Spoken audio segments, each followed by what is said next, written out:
I decided to make this little video to introduce you to Reicha's greatest solo piano work entitled L'Art de Varier, which means the art of variation. Everything is based on an original theme which Reicha wrote early on in the piece, and there are 57, yes, 57 variations which follow. The piece takes over 85 minutes to play, so it's a mammoth work. But if you understand certain characteristics of the theme, you will better understand how Reicha wrote the piece.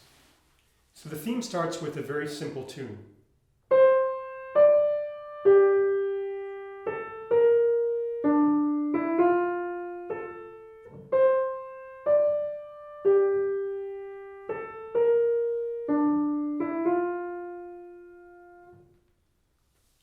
Now, there are a few things I want you to notice about what I just played, which is the first section of the theme.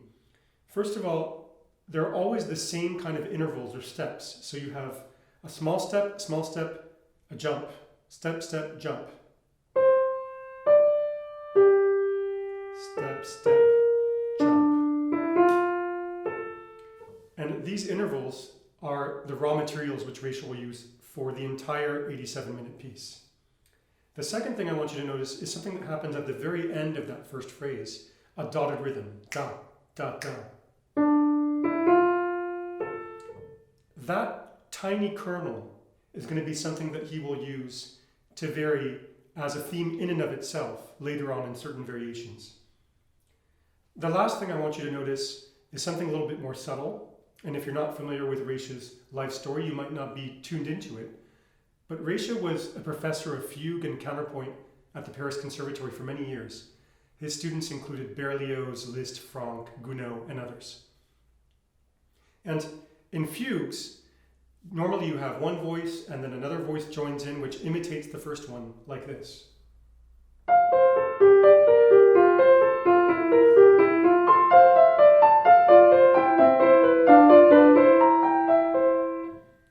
And the way that Reicha starts his theme and variations is similar. There's one voice first,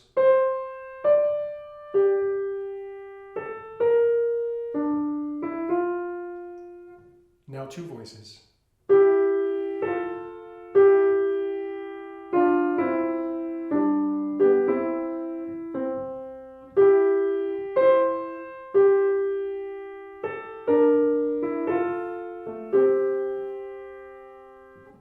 Now three voices.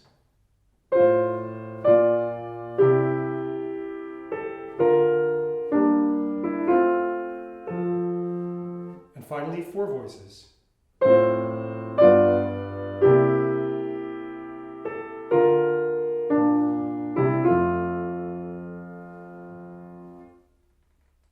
So it is a little bit of a reminder of a fugue structure. And there's a tiny little detail in that last harmonization where the fourth voice comes in, here.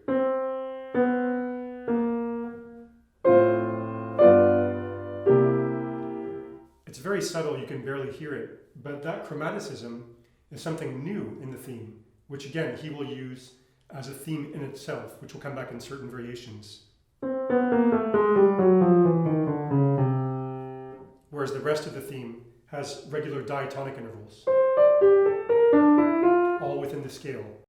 So, now that you've understood certain of the characteristics of Reicha's theme, I think that you'll listen to the variations quite differently, and I hope you've been clued into the things to listen for.